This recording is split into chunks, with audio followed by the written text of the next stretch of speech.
Hello, Aloha Vision Consultants here again. We're going to be testing a couple materials for mask making. Today we're going to test Pelon. Pelon, we have the stabilizer here, 100% polyester. We're going to be using this as a structure and middle filter layer to our 3-layer mask, as you can see here, which really upgrades our 3D mask. So this is Pelon 50, which is supposed to be the medium to heavyweight stabilizer. We're going to test that material first. After we test the Pelon 50, we're going to test what looks way more firm here. You can see me holding it up here. This is Pelon stabilizer.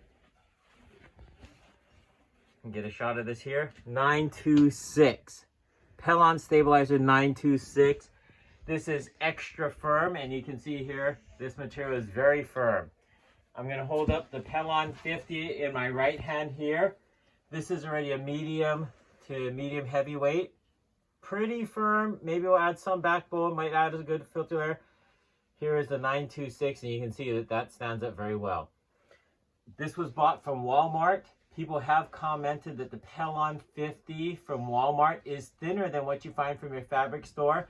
So full disclosure, this Pelon 50 is from Walmart, not from a fabric store. Again, like in all of our other tests, we're going to be using this surgical material here that we use to wrap up our surgical instruments. Don't worry, we're not wasting PPE. This is what our surgical gowns are wrapped in. Typically it's taken off and thrown away. Makes a very effective filter for your mask, and it has some water resistance. It can be somewhat challenging to breathe through. Go ahead and like and comment on our video below, and for your chance to have us ship you some of this material, so that you can put it into your mask and incorporate it into your mask and go ahead and show us what you come up with. So let's get to the testing. We're going to first show our control again with our vacuum cleaner here. Good vacuum here.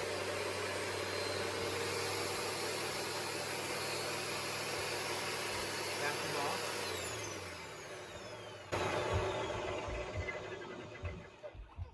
And you can see when we flip to the inside layer, no cornstarch.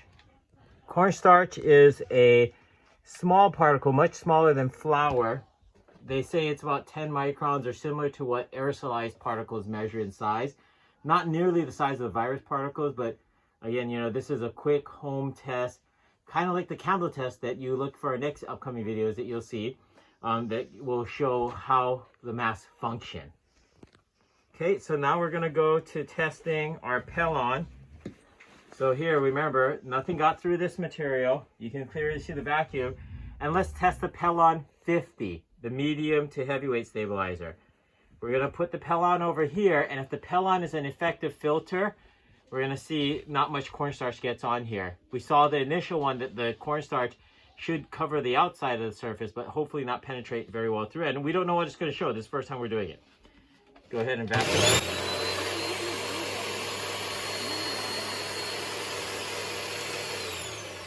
You can see here, zoom in, we have cornstarch on the outside here, so it has penetrated.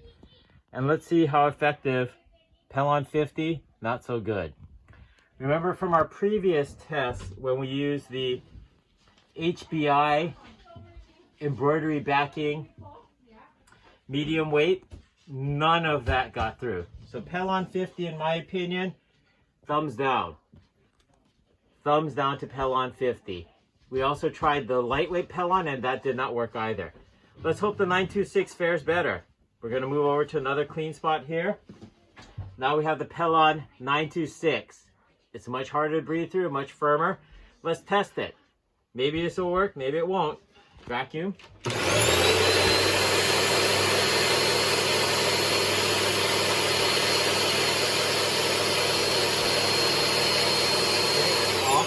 You can see that this is much thicker, not too much went through. Not so good either. So some people may be saying that, hey, that's not representative of what a true mask is like. So yeah, I agree. Let's try the 3 layers here. I have what the WHO and CDC now recommends is like some type of polyester outside. You got the Pelon or interfacing in the middle, like recommended. And then we have cotton on the back, an absorbable material. They say polycotton or cotton. We're going to test this 3-layer mask now and see what happens.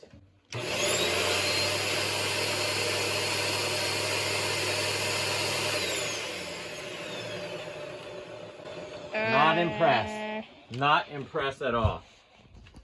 Okay, so again. All right.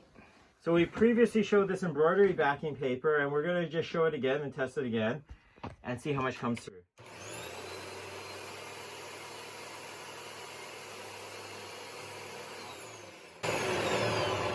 Look at that. Barely anything. Barely anything. Okay? Not going to say 100%, but gotta admit that this is a lot better than what we saw with the Pellon, right? These are our marks from the Pellon here.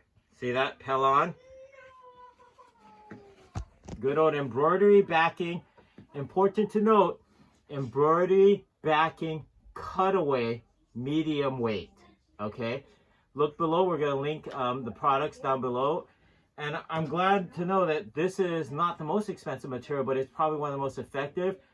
Grandma Ewan's probably made a good, close to maybe 800, 1,000 masks with this material. We decided to try out Pellon because we've been seeing a lot on the internet about Pellon being better as a mask material, and who recommending some type of interfacing, which most commonly people think of as Pellon. But we just showed here, what do you want protecting your family?